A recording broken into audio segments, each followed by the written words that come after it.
1974 সালে মানুষ যখন খাদ্য পায় না, কুকুর বিড়াল মানুষ একসাথে খাবার ভাগাভাগি করে খায়, ওই সময় আমরা দেখতে পেলাম শেখ মুজিব সাহেব তার দুই ছেলেকে স্বর্ণের মুকুট মাথায় দিয়ে বিয়ে করিয়েছিলেন। এই ছিল ভাগ্যের নির্মম পরিহাস আমাদের। আমরা মুক্তিযুদ্ধ করেছিলাম বৈষম্যের বিরুদ্ধে, যে পাকিস্তানিরা আমাদেরকে তাদের দ্বারা আমরা বৈষম্যের শিকার হই। কিন্তু মুক্তিযুদ্ধের পরে আমরা কি বৈষম্য দেখলাম, যে আমরা খাবার খাচ্ছি কুকুর বিড়াল ভাগ করে, মানুষ এবং কুকুর বিড়াল ভাগ করে। মনে আছে আপনাদের ৭৪-এর এখানে যেমন মুক্তি আছে ৭৪-এর সেই দুর্ভিক্ষের সময়, সেই সময় শেখ মুজিব সাহেব করলেন কি তার ছেলেকে বিয়ে দিলেন, ছেলে দুইজনকে বিয়ে দিলেন স্বর্ণের মুকুট মাথায় দিয়ে। এই অবস্থায় তারপরের ইতিহাস আপনারা জানেন। এরপরে শুরু হলো 2006 সালে এই দেশকে, দেশের গণতন্ত্র, স্বাধীনতা, সার্বভৌমত্বকে বিসর্জন দেওয়ার দিয়ে ক্ষমতায় আসলেন শেখ হাসিনা। এসে গণতন্ত্রকে আবার হত্যা করলেন। আমরা তিনটা নির্বাচনে কোনো ভোট দিতে পারলাম না।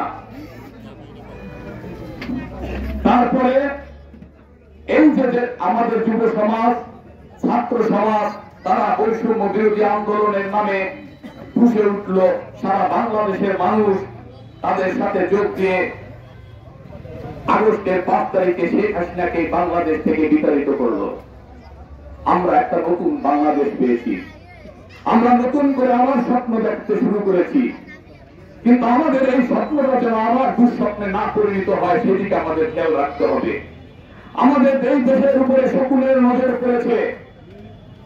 আপনারা একটা জিনিস চিন্তা করেন, 40টি বছর আমরা এই রাজের মানুষ, এই বাজিতপুরের মানুষ, আমরা একটি বিশেষ পরিবারকে ভোট দিয়ে এসেছি। দিয়েছি না 40 বছর? বিনিময়ে আমরা কি পেয়েছি? এই বাজিতপুরের কথাই আপনি চিন্তা করেন, আপনার রাস্তার অবস্থা কি? এখান থেকে কমলাপুর যাবেন, বা কমলাপুর থেকে আপনার যেখানে যান না কেন, এই পাশে গ্রাম কলাইবাড়ি, রাস্তাঘাট নাই। ভাগ্যের উন্নয়ন হয়েছে ওই পরিবারটা শাহজাহান খানের, তার 1.5 তলা বিল্ডিং 10 তলা হয়েছে, হাজার হাজার কোটি টাকার মালিক হয়েছে। একটা সার্বিক পরিবহন ছিল, আমি তখন কলেজে পড়ি, সার্বিক ইন্টারন্যাশনাল, সেই সার্বিক গাড়ি হয়েছে এখন 200-র উপরে। তার সম্পত্তির অভাব নাই।